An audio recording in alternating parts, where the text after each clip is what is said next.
This is Obsidian ASMR.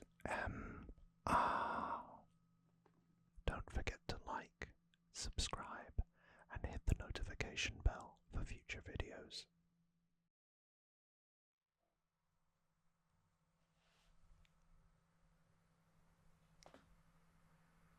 Well, hello there, and welcome back to a surprise edition of my video game collection. You didn't think I was done yet, did you? Well, I wouldn't have blamed you, because I did kind of say I was, but then I had a brainwave, because I've got a load of these that we can talk through. World of Warcraft.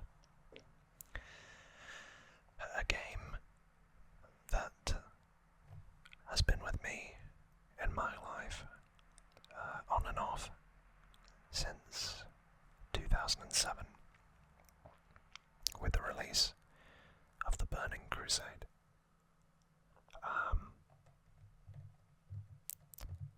As you can probably tell, I'm a bit of a creator and a bit of a collector. So, I thought you'd enjoy looking through the world of, see that there? Warcraft Collector's Editions, without delving too far into the story. It's more looking at the overall rather than the minutiae.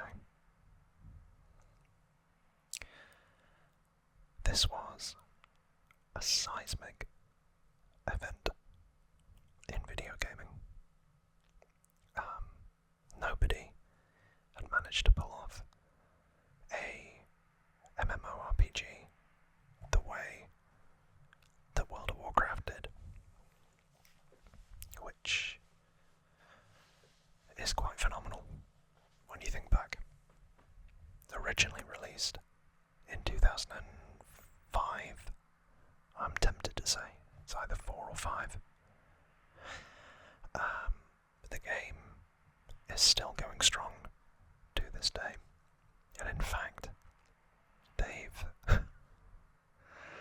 announced 3 new expansions in one fell swoop, which is probably more in line with the Marvel Cinematic Universe and trying to retain the player base. Now, the games don't come in boxes like this, typically. Instead, they come in a different box. Instead, they come in a package, or they came in a package like this. And this has a little bit more detail. A world awaits.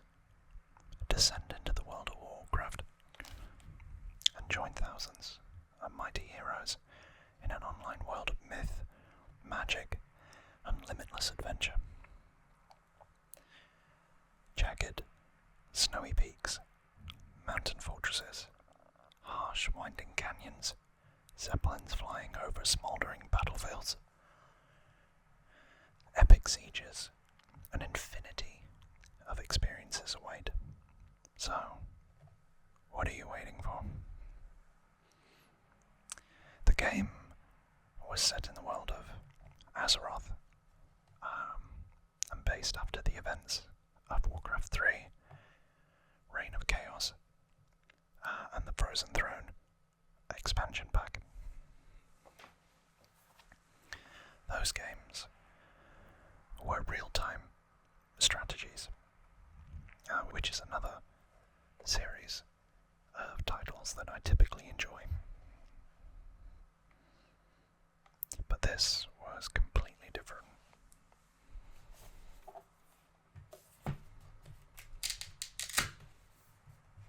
And there it is, the Dark Portal. And what I liked about these, and why I haven't thrown it out, is because they've got this cool kind of advert for the game itself. So I can show you the hood, the player hood.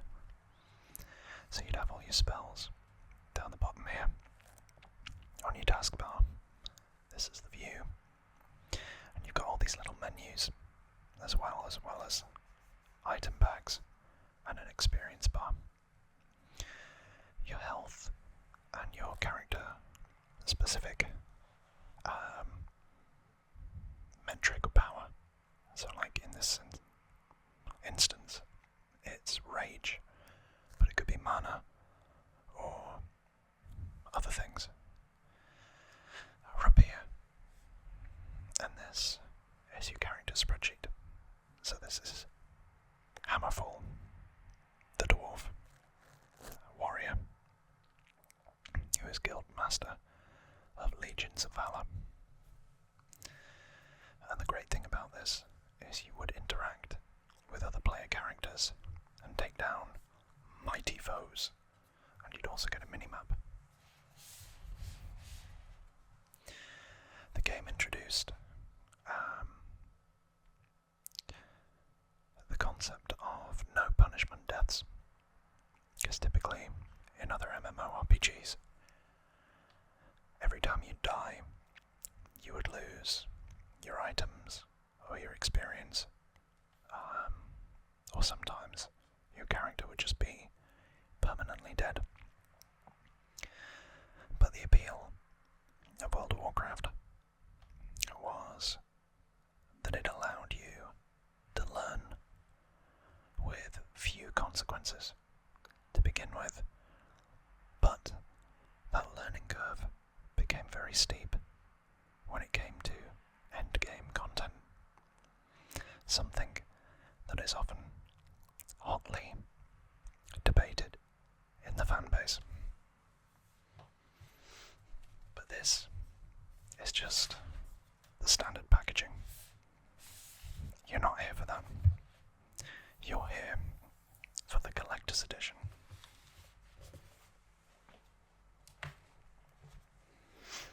Now, I didn't have this at the time. It's something that I bought in the interim, and they typically give you these lovely books, although this one seems to have been quite frayed on the edge by the previous owner, who's put tape to try to protect it. Obviously very well loved. And these original ones are not cheap, because not a lot of people bought them. And if you can get one that has the download codes still intact, it gives you access to like exclusive content and pets, that kind of thing. But in this one, it gives you very basic game CD-ROMs, art of World of Warcraft, the soundtrack, a behind-the-scenes DVD, a game manual for Warcraft 3 for some reason, and some advertising material. But the big thing that often goes missing in these collections is this, which is a map of the world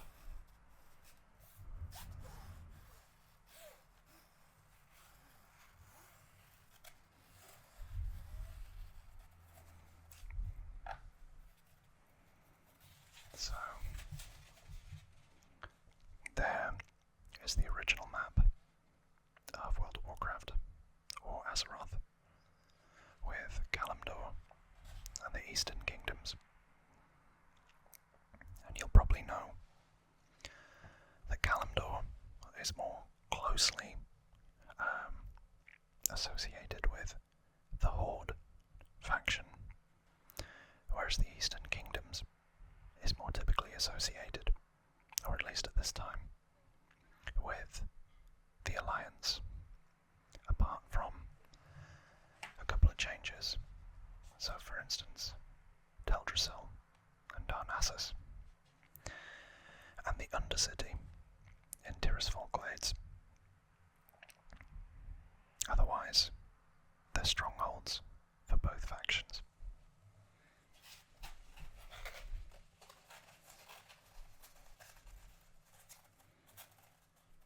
So I'll roll this up, try and get it back in the ring.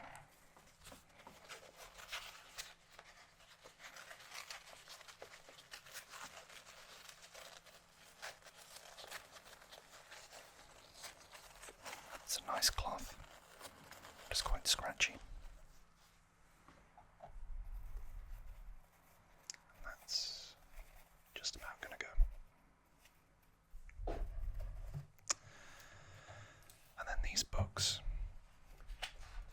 give you an overview of all the art and the various races. So like the Tauren, the Orcs, the humans,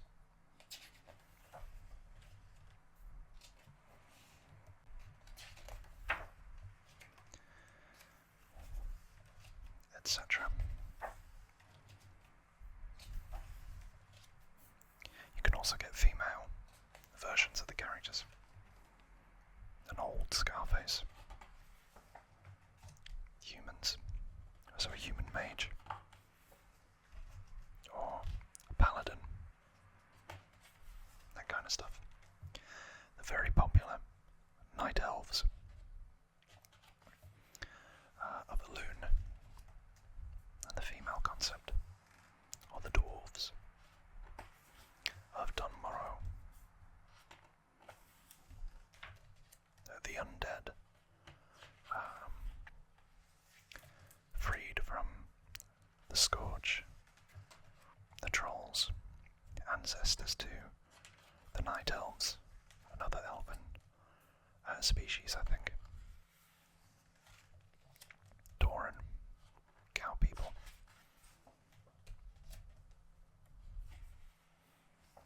And then finally, think gnomes. Didn't do a lot on gnomes. So yeah, flicking through, you see a little bit. And then let's go to the environments. That was a good page turn. Each zone has its own kind of vibe. Whether that's mountainous, desert, swamp, whatever, plagueland, you know, theme. And it really did bring the world to life. Alive even. Blackrock Mountain was iconic back in the day, and here is Tolbarad concept. And I think Stormwind, the home of the humans. But there was the thing about World of Warcraft is if you were a fan of the lore and you've been playing the Warcraft games, there was very deep history and world building that had gone on in the original Warcraft, Warcraft 2 and Warcraft 3. So they had already a rich tapestry to kind of pull from and take inspiration from when designing the world. And this was just a hit. It just was. And there's a lot, obviously, of interest in the world and the products. And there's a loyal fan base that annually at BlizzCon, as well as other elements, and other offshoots to the franchise. Yes, the player base has dwindled, but it looks like there's going to be a return to form. But anyway, let's move on to the next collector's edition.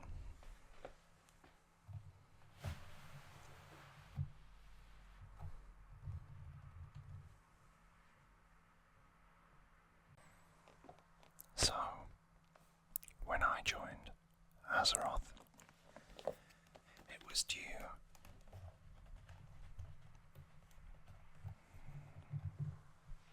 to the Burning Crusade,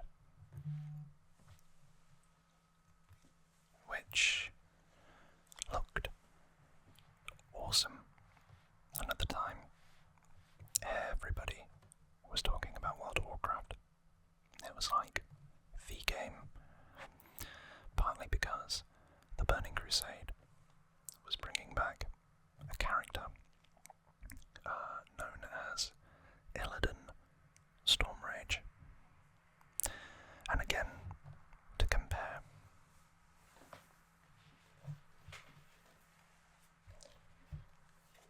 it also introduced two new playable races: the Blood Elves for the Horde, and the Draenei for the Alliance.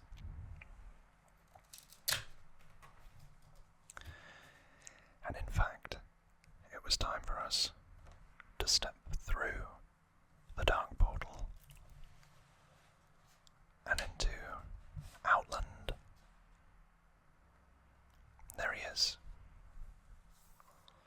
Big Dan, Illidan Stormrage, the Deceiver.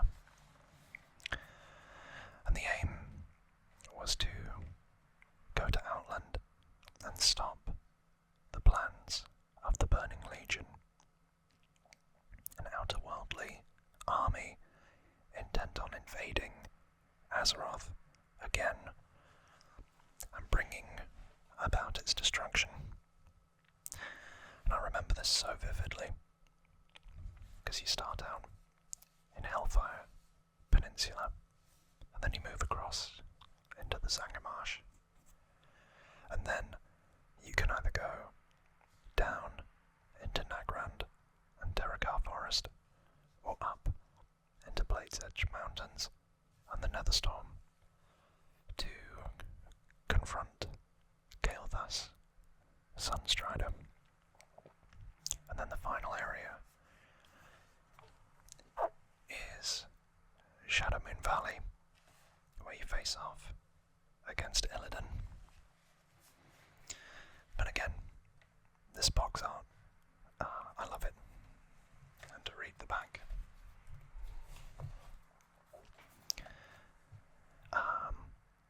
you've taken Azeroth by storm. Now a dark frontier awaits. Beyond the Dark Portal, the sinister agents of the Burning Legion have renewed their demonic crusade to consume the magic of the universe and lay waste to all in their path. From the black horrors of Hellfire Citadel to the opening of the Dark Portal itself, an infinity of new experiences awaits.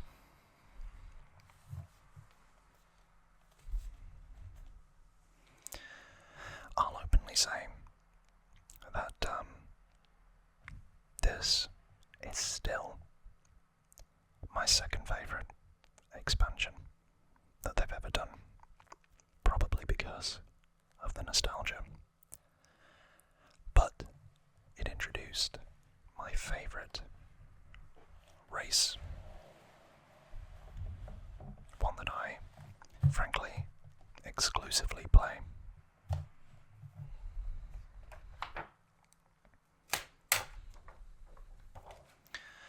So with these, I've kept the back art. It didn't come with the original collector's edition, gives you a summary of what's in there, and this is what I'm talking about with in-game pets. So this one gave you a nether whelp, but otherwise it was very similar to the first that we looked at. At this point, they did try and dip their toe in the water to the trading card game marketplace, but there we go. So we've got the art book, and another thing that they introduced, which I love,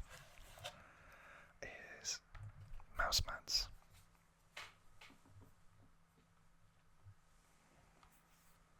This one has a little bit of damage, but I do love, again it's second hand, but I do love that you can play on top of Outland. I don't know whether mouse mats are still a thing, but it was a bit of a lovely touch at the time. Again, you got the actual game discs and the authenticator key, so you couldn't just swap it around with your friends. You got the soundtrack there. You've got trading cards. I don't know whether any of these are any good.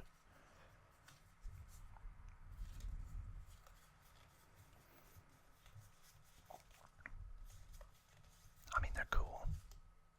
Tree Song. But, yeah. I've never looked at them and been like, wow. I have to play that. And then, the product catalogue. Again, a guide to the trading card game. And my favourite, the behind the scenes DVD, which provides a lot of insight and some of the panels from BlizzCon 2005. I always love the behind the scenes stuff.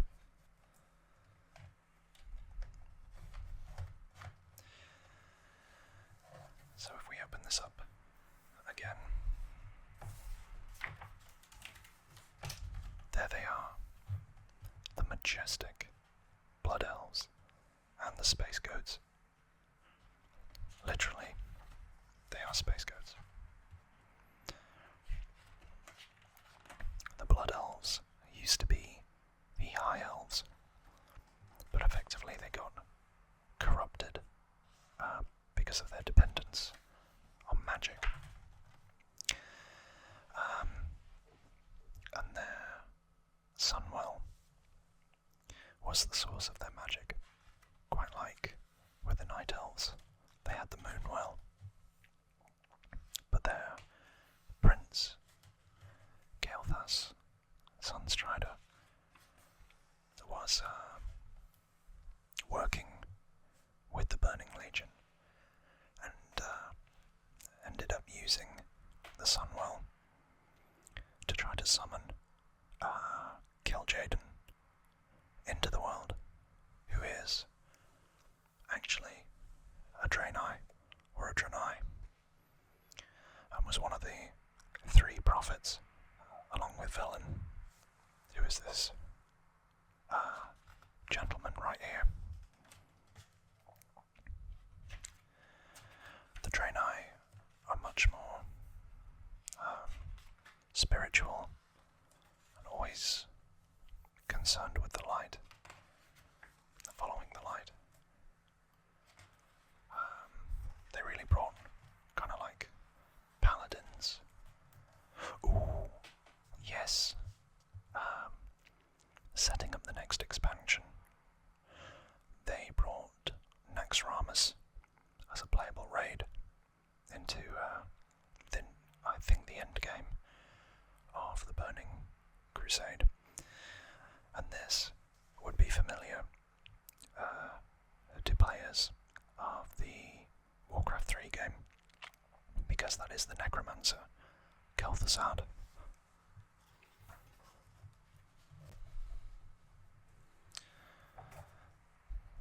I loved the new landscapes that they brought about here. So this is the Bone Waste, or what was known as Alkandun.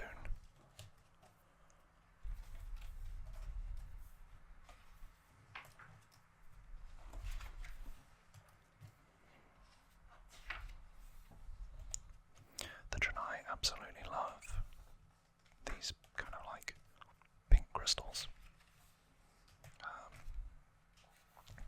Synonymous. Whereas the Blood Elves are very kind of regal in their design.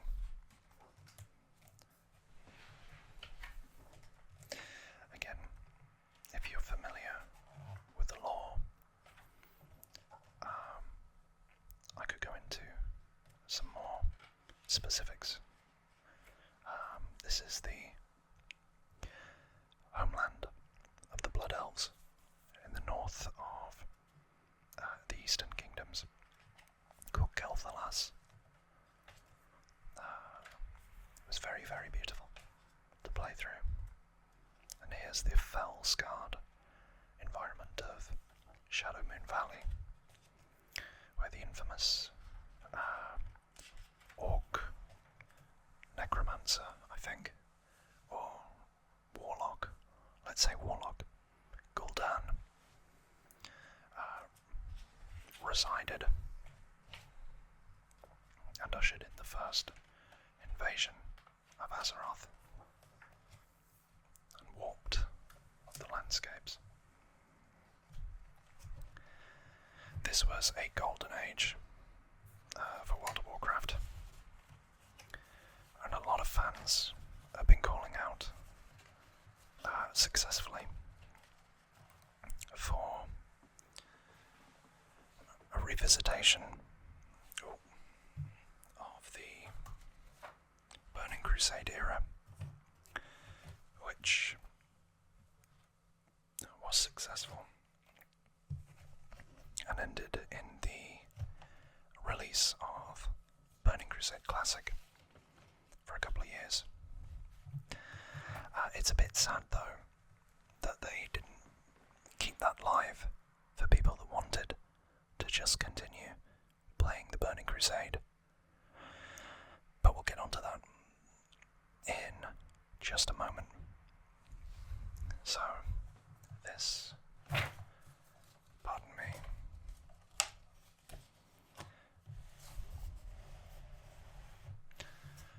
was the Burning Crusade.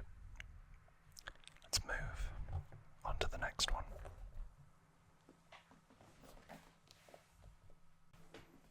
So finally, for this first part, we have my actual favourite expansion in the form of World of Warcraft, Wrath of the Lich King. And this one came out quite rapidly after the Burning Crusade, only a year later, which suggests that the two of them were developed in tandem. And again,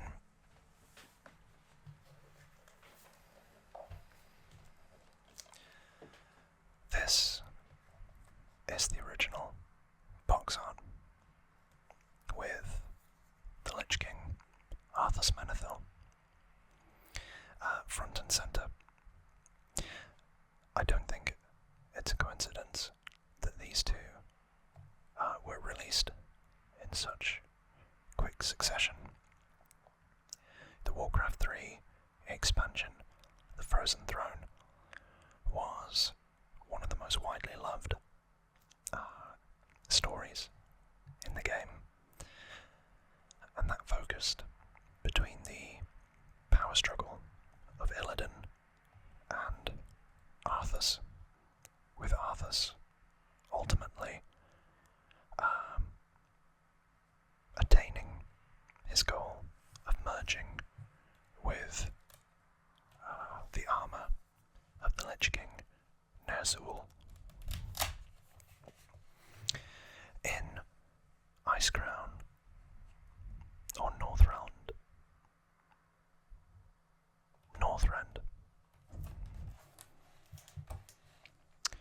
one isn't as wide, but oh, I really, really remember this. It feels like, frankly, only yesterday that this came out, and I was playing this and captivated by the story and the mystique of the Lich King. Subsequently, I've gone back and read and played through Warcraft 3 to see the fall of Arthas Menethil from promising and a pioneering young paladin through to the, effectively the dominator of the undead, the master of the frozen wastes. And it's very reminiscent of the fall of Anakin Skywalker in the Star Wars films, but just a lot more kind of necromancy and frozen metaphors. You know, I mean, you could say it's what happened to a good man whose heart was slowly turned to ice through the experiences of the real world and the evils that it presented to him. It made him cold, made him hard, it made him cruel.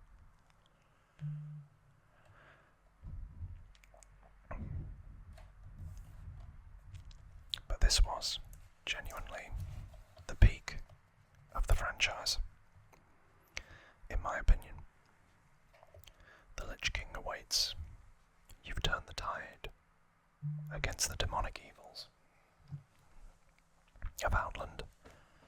Now the Lich King, Arthas, has set in motion events that will lead to the extinction of all life on Azeroth, with the undead legions of the Scourge, threatening to sweep across the land. You must strike at the heart of the frozen abyss and end the Lich King's reign of terror for all time.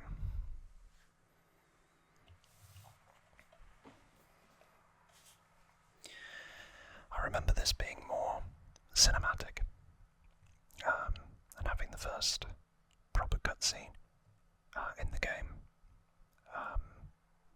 at, I think it was in Dragonblight, at the north section of Dragonblight. But we'll have to wait and see.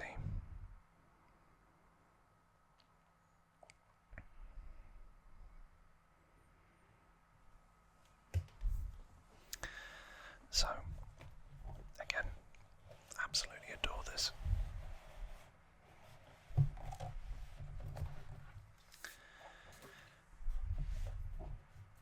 So it gives you the game a new mousepad, which we welcome. A behind the scenes video, or DVD, a soundtrack, art book, and some more playing cards.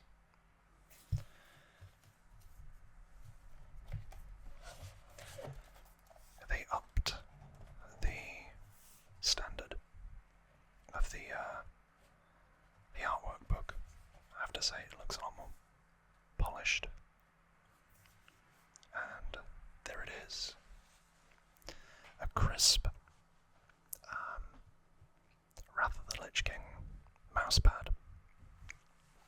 So like last time, I'll say you started, you landed in the frozen wastes of Northrend, in the Howling Fjord, which is very Viking themed. Something that ties in,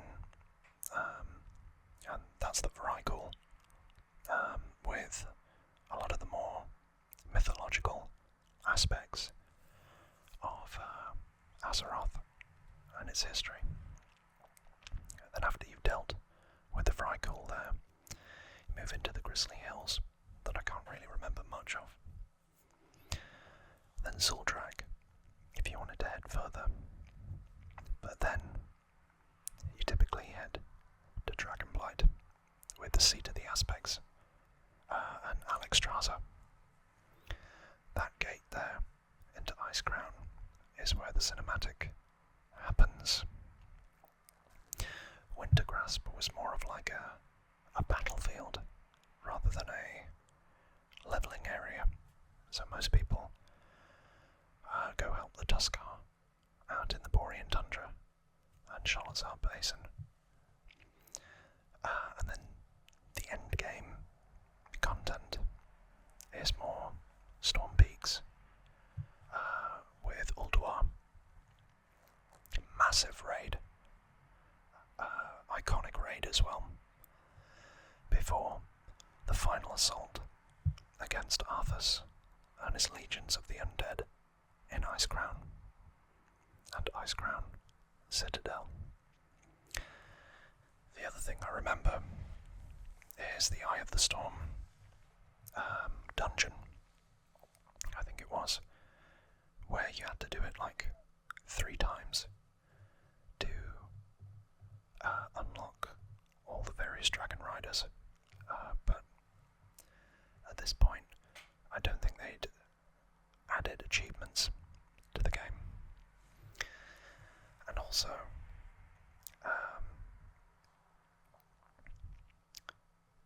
in the northeast of Dragonblight is the revamped Naxxramas raid. Pretty sure.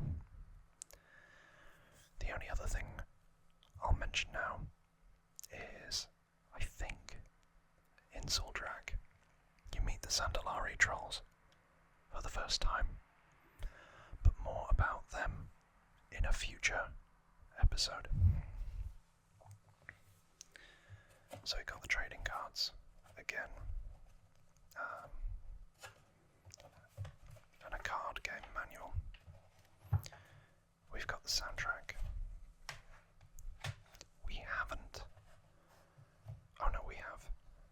There's the full expansion set. So I'll put that on top of there. And the behind the scenes DVD detailing the development and cinematics of Wrath of the Lich King, and also a bit more context of what's going on. Funnily enough, the Lich King himself was created by Kil'jaeden, seemingly. As a punishment for Ner'zhul, after he was planning to betray them, but was betrayed himself by his apprentice, Gul'dan. I won't lie, in a future expansion that we'll talk about in the future, I think they really ruined the mythology of Arthas and the Lich King, and more importantly, his helmet, which they dubbed the Helm of Domination. Really took the mystique away and kind of contradicted what had come before with what I just said about Kil'jaeden, Ner'zhul, the betrayal, all that kind of stuff. It's not for resale, guys.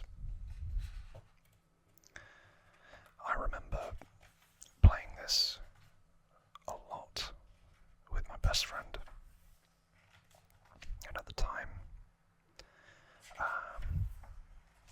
he's gone on, and this is the concept designs for Frostmourne, and you can probably see that they all got amalgamated into the one design. Frostmourne is the sword wielded by Arthas, the Lich King.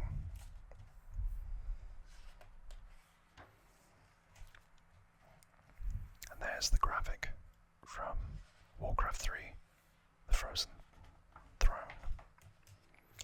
Arthas as a paladin, Arthas as a Death Knight.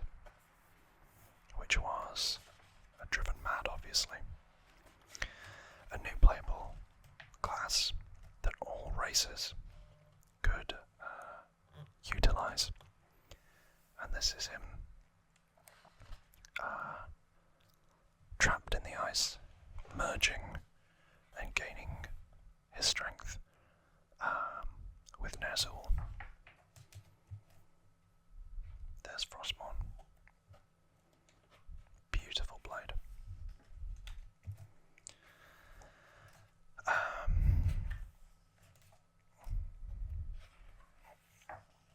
As I say, they really kind of updated this and really did a good job. Here are the Tuskar, who are kind of like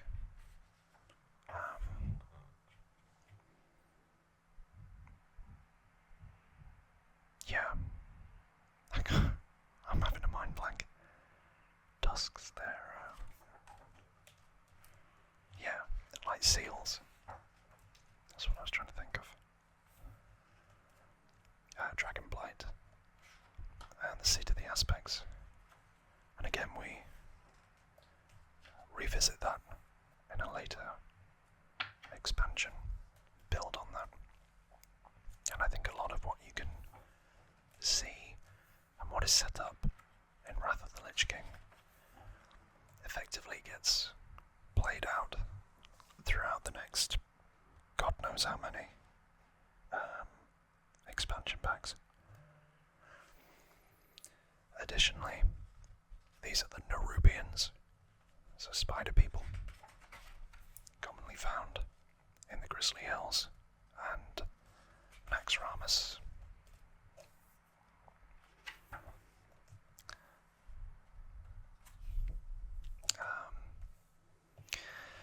But at the time, there was the floating mage, the city of Dalaran, that was introduced into this game. Again, a very famous city, especially in the history of Arthas and Jaina Proudmoore. That's what it looks like, or should look like, in the game. It's able to move from location to location. So it was brought in as a hub and a new capital city for Northrend. Again, I remember this a lot. And I think there was a split between the Alliance and the Horde factions, but I can't remember exactly what they were called. The Burning Crusade, it was Aldor and Scryers. But there we go. The trouble was, where I lived, when this was the current expansion, didn't have very good internet. And the download speeds at times were prohibitive. They're nowhere near as good as they are today. With the, fiber optic cables and lightning quick upload and download speeds that we have. This was back in 2008, 2009, where 3G was the pinnacle of Wi-Fi technology. So downloading, a 2-3 gigabyte update would take a long time. Nowadays you can do it in probably 10 minutes, but back then that was like hours. God bless 4G and 5G, and soon to be 6G.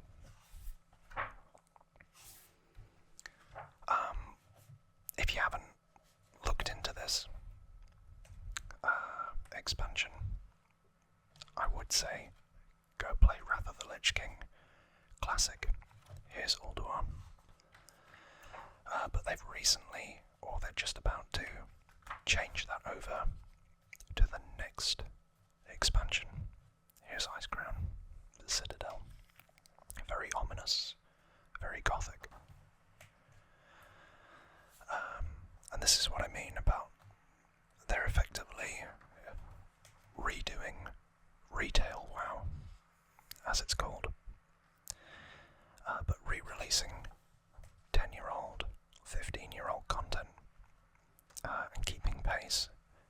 with the schedule and the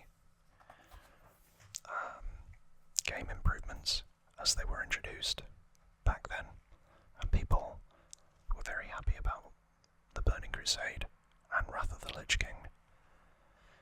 But I think people are beginning to be a little bit less forgiving with moving into the next batch of expansions.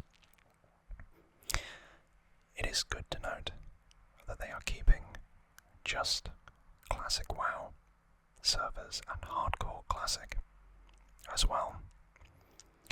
Those aren't going, but I wish they'd do the same with the Burning Crusade and Wrath of the Lich King.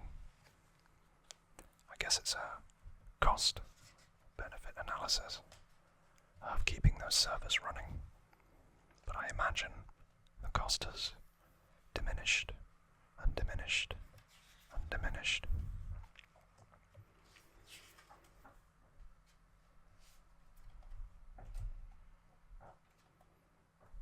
So there you go.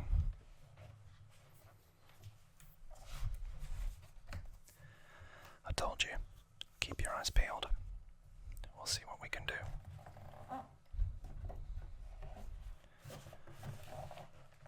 And it may just be one set of games, but there's a lot to talk about, and it is a video game collection.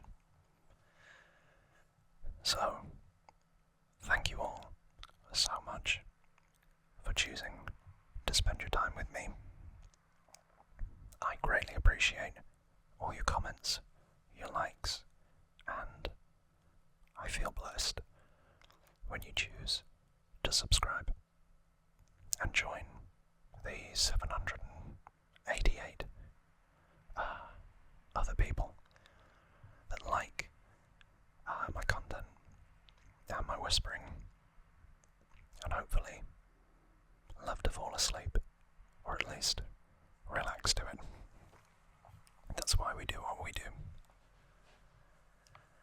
But as always, until the next episode of my video game collection for this World of Warcraft themed PC games. Until then, as always, take care of yourselves and each other.